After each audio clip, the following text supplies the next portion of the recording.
system. Dr. Masihi used to teach for immunology. We both had years of microbiology, biochemistry, and virology studies. We've made it our life's work to understand this stuff. And here, I'd like to go over some basic things about how the immune system functions, so people have a good understanding. The immune system is built by exposure to antigens, viruses, bacteria. When you're a little child crawling on the ground, putting stuff in your mouth, viruses and bacteria come in, you form an antigen-antibody complex, you form IgG, IgM. This is how your immune system is built. You don't take a small child, put them in bubble wrap in a room and say, go have a healthy immune system. This is immunology, microbiology 101. This is not something, this is the basis of what we've known for years.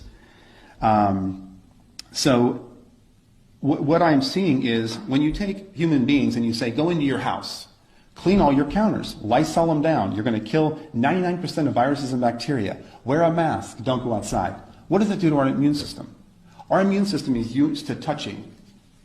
We share bacteria, staphylococcal, streptococcal bacteria, viruses. We develop an immune response daily to this stuff. When you take that away from me, my immune system drops.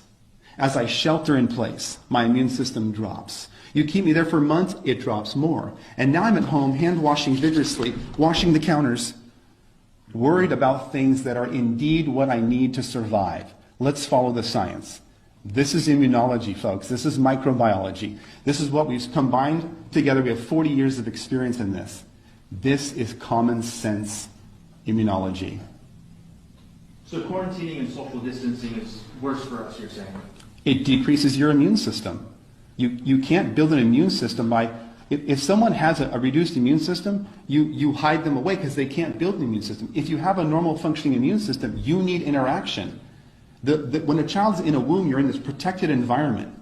When you come out, you have almost no immune system. You develop that through touching your mouth, touching your eyes, virus, bacteria, immune response, IgG, IgM.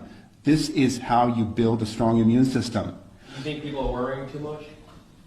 Of course they are, but that's from media telling them to. I am telling them sheltering in place decreases your immune system. And then as we all come out of shelter in place with a lower immune system and start trading viruses and bacteria, what do you think is going to happen? Disease is going to spike. And then you've got disease spike amongst the hospital system with furloughed doctors and nurses. This is not the combination we want to set up for a healthy society. So it doesn't make any sense. So is Dr. Fauci wrong then when he says that COVID-19 is shown to be nearly 10 times deadlier than the flu? Initially, maybe that was true. But again, I'm going through the numbers. I'm not saying who's wrong or right. I'm going through the science and through the numbers. And initially the response, fine, shut it down. But as the data comes across and we say, now wait a second, we've never ever responded like this in the history of the country. Why are we doing this now? And you don't think that they're all? We're not wearing masks. Why is that? Because we understand microbiology, we understand immunology, and we want strong immune systems. I don't want to hide in my home, develop a weak immune system, and then come out and get disease. Flu, less dangerous than COVID. Let's look at the death rates. No, it's not. They're similar in prevalence and in death rate. So we are saying that our response now that we know the facts, it's time to get back to work. It's time to test people. But again, testing gives you a moment in time. Well, there's two ways to get rid of a virus, right? Either it burns itself out or herd immunity. For hundreds of years, we relied on herd immunity. Viruses kill people. End of story. The flu kills people, COVID kills people. But for the rest of us, we develop herd immunity. We develop the ability to take this virus in and defeat it. And for the vast majority, 95% of those around the globe, this is true. And when we look at people that have locked down and people that haven't locked down, we have massive data. It is not statistically significant whether you lock down or not. So why are we doing it? Do you think it's safe for the state to lift the lockdown? Yes. Would it be safe for people to be outside right now? Yes. I'm outside with no mask. Well, again, do you want your immune system built or do you want it not built? The building blocks of your immune system is virus and bacteria. End of story.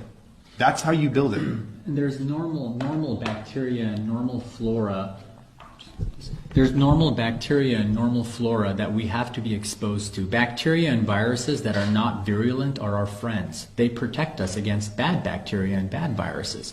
So they protect us against opportunistic infections. Normal flora, we all need normal flora. What Dr. Erickson's saying is when you are self-isolating at home for 2 or 3 months, you lose that normal flora. So I guarantee when we reopen, there's going to be a huge amount of illness that's going to be rampant because our immune systems have weakened. And that's just basic immunology and virology. The secondary effects that we went over, the child abuse, alcoholism, loss of revenue, all these are, in our opinion, a significantly more detrimental thing to society than a virus that is proven similar in nature to the seasonal flu we have every year. We also need to put measures in place so economic shutdown like this does not happen again. We want to make sure we understand that quarantining the sick is what we do, not quarantining the healthy. We need to make sure if you're gonna dance on someone's constitutional rights, you better have a good reason. You better have a really good scientific reason and not just theory. I can go into Sully's right now, which I did this morning. There was 25 people in there, and I can stand in line for 10 minutes, but I can't go in Cafe Rio and sit there for 10 minutes. Does that make sense to you guys? And I can go into Costco and I can shop with people, and there's probably a couple hundred people, but I can't go in Cafe Rio. So big businesses are open, little businesses are not. There's no science behind that. As we've gone over, that is not science. There's other factors in play that we don't have time to go into, but it's not science. I want to make that clear.